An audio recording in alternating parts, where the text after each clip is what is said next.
the Kevin Powell Podcast. I'm here with Andrea from Lacuna Coil. I appreciate you being here today. We got a lot to talk about, such as the biggest thing Lacuna Coil has coming up for fans. What's going on with you guys?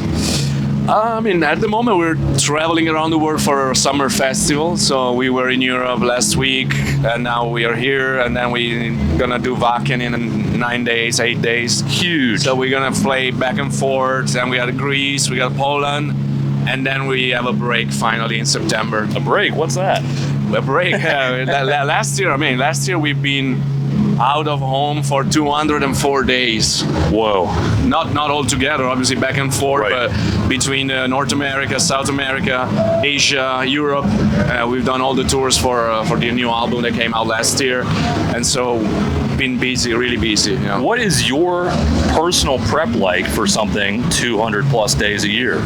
There's not much you can do, especially growing older. You know, it doesn't get easier. But I go to the gym. I do a little bit of like lifting and very normal. No, nothing crazy, but just to keep the muscle alive and have a bit of resistance. And I have to say it helped me a lot to don't get too much pain or don't get too tired on tour, especially sleeping many nights on a tour bus. So gym, try to eat a little healthier, especially when I'm home. On the road it's very hard to eat healthy, but at home I eat healthy, and then try to, though I don't smoke, so drink, but very with reason. Here and there. Here and there. Not like we used to do when we were like 10 years ago or 15 years ago. Yeah. Okay, so are you guys working on any new music, or are you focused solely on touring and shows? Not yet. We're gonna release probably by the end of the year a couple of different versions of tracks, older tracks. I can't say more than that at the moment, but I think during the break from September to January that we're gonna have, between everything we have to do at home, we're gonna also probably start collecting some idea just to keep the mood of songwriting going, you know. Keep the momentum going. Yes. So what keeps bringing Lacuna Coil back to festivals like Inkcarceration? I mean, we've been here, I think, 4 years ago, or 4 or 5 years ago, and it's such a unique setting. You know, I love the tour of the prison, and then we're gonna do it later. We're gonna do the Blood tour with fans. Blood Prison, Blood Prison with fans. We're gonna take the fans inside the haunted tour. So that's a great combination, you know, the setting, the tattoos, everything we love, you know, the subculture, horror, metal music. So there's no reason not to be here, you know. It's so great to be invited again, and even if we had to fly here just for 2 festivals, it's still worth the jet lag pain, you know. We're almost out of it. About tomorrow we fly back to Europe, so by the time we are completely adjust to the North American jet lag, it's gonna be time to go home. Now, what does the Inkcarceration crowd festival scene compare to, like you said, Wacken or any other different festivals? I think overall, maybe in North America, there's a bit more of a mixed crowd. Like maybe you go a festival like Wacken, it's very metal oriented, so it's a community. It's very harder to find people that is not part of the metal community. While here it's been more open because the lineup is so different with bands like Bad Omens, which are way more accessible in a way, you know, and then you have also the metal bands, the hardcore like Hatebreed. So it's a bit more mixed and more open in terms of what kind of people you're gonna find at the festival compared to the classic European lineups, you know, like of the metal festivals. I've never been over there myself, so hearing from you guys what it's like and experiencing through your eyes and ears, and you know, everything. I have to say Wacken especially is huge.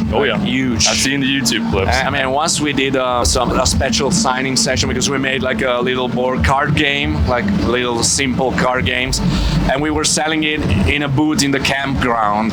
So we had to go with a golf cart from the backstage to the campground. It took us like half an hour to reach the place. So it's huge. If someone is seeing you guys for the first time here at Ink, what is one song you definitely need to experience from you guys? It's very hard for us to make a set list nowadays because we have so many records now and there are some classics that have been there for a long time. So sometimes we don't even have the time to put all the classics in the set list, especially if we are like today, we have 8 songs to play. So we have to choose very carefully. and we like to play the song to get the crowd going, like crowd surfing and do that stuff more than the listening, you know.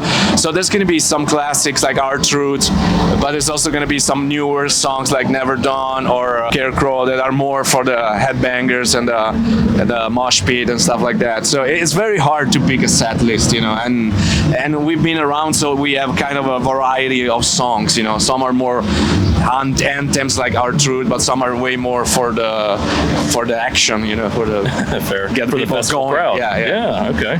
What is one thing about the band that fans might not know? Something behind the scenes, something that's a fun fact, anything like that? I mean, a lot of things happen, you know, because next year is going to be 30 years of Lacuna Coil. So congrats. So it's a lot of things happen, you know. And we've told a lot of stories along the way on the interviews, obviously. So there's not many secrets kept anymore, you know. But maybe one thing is that me and Marco, the bass player, we started a band, and we started because of skateboarding, because we were skateboarders when we were kids. Like we met when we were like 15 years old, skating in the streets of Milan, and when we couldn't skate because of the weather, we were playing music at home. You know, we're just jamming Pantera, Anthrax, Iron Maiden, you know, all the classic of that time. And so that pushed us more and more into the music. Then we decided to form a band and then find the other people to play with. So we always very connected to the skateboarding culture, you know. Even when one of the best interview we did was with Thrasher magazine, I was very proud because that's awesome. It's a magazine we grew up with, you know, even more than the music magazine, you know. Right. Who's your favorite skateboarder and why? Natas Kalpos is a street skater from the 80s, 90s, and he was one of the first real street skaters, you know, not coming from vert, but really skating in Santa Monica, California on the street. So he's kind of the symbol of street skating, you know, he kind of invented street skating. That's awesome. Who was maybe your inspiration to get into skateboarding? Obviously, at the time, there was Tony Hawk was already there, of course, and Christian Ozoy was that. There was like the big duality between Tony Hawk and Christian Ozoy. So the more technical guy, the more stylish guy. So, but it was just a very common thing in the 80s. When we were very little kids, having a skateboard, you know, was the kind of the trend of the moment. Every kid had a skateboard, like a plastic banana board, you know, really far away from what then it became, you know. But it was just everybody got one, you know. So we were also kids back then, you know.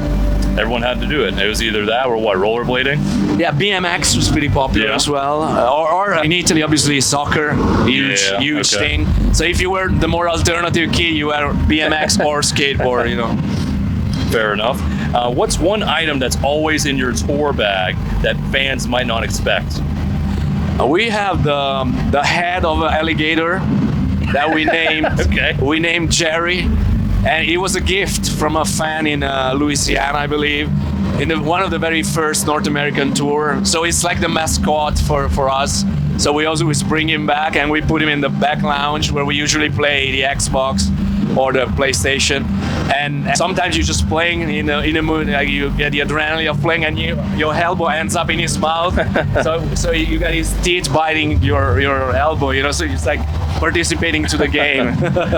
So it's our mascot. We're very attached to it, even if probably we wouldn't have bought it originally, but we got it as a gift, so we decided to keep it. You know? That's awesome.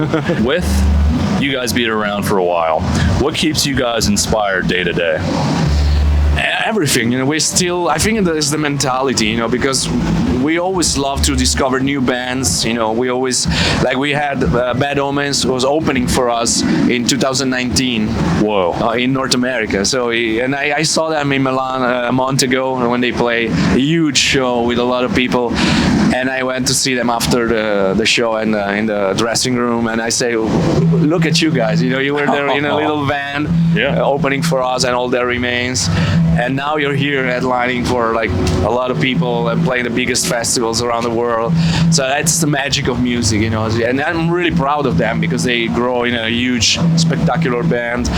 And I think seeing younger band inspire us as well, you know, because you see the energy that we used to have when we were kids, you know, you see that again in this new generation, you know. So it's important to keep your ears fresh. But we also love TV shows, like movies, video games, comic books, like everything is inspired art. So you guys are actually history. cool too. We love everything. You know, we go through a lot of conventions, like for comics, for video games. Yeah. We do all this stuff, you know. So we still love keeping our inner little kid inside. Yeah. You know? What's your all-time favorite video game? One of my favorite is Mafia.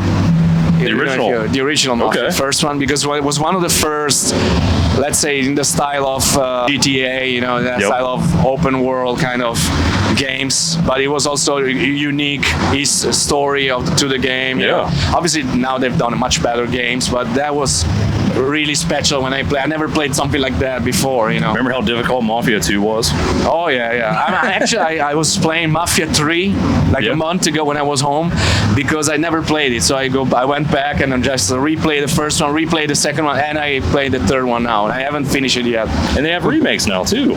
Yes, and the new one. I downloaded it, but I don't have it yet. Gotcha. I haven't started Not enough time. Yet. No, not enough time. Yeah. Now, speaking of the newer generation, what is some advice you would give to a band that's starting out today, and why? Today is a very different world. You know, when we started, we had a classic career. We sent our demos to record labels around Europe.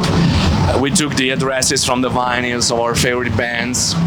We didn't know anybody. We just sent the tape, and we got contact with a fax machine. It was something that doesn't even exist anymore, from Century Media and Nuclear Blast, and then we signed with them.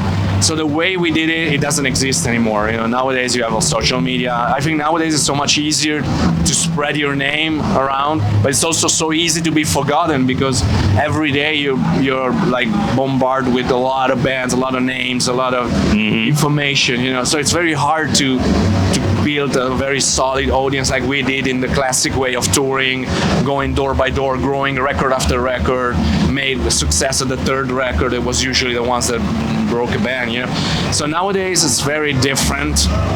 I think you just have to try to develop your personality as a band. You know, obviously in the beginning everybody sounds like their favorite bands. But then you need to work hard and try to find your own way. That's the only way to build a name that is gonna last, and not just something that is trendy at the moment and it works well now because you sound like all the other cool bands that are around right now. Like nowadays it's Bring Me the Horizon, Bad Omens, Architects, Spirit Box. So if you sound like those bands, it's fine if you're starting, but then you have to find your way. Otherwise, only those guys is gonna last, you know. Only those guys are gonna be here in 10 years, 15 years, because they made it to that level and they were the beginners of this, you know. So find your personality. Do what you like, but find your personality. It's more important than anything else. And it's the hardest thing.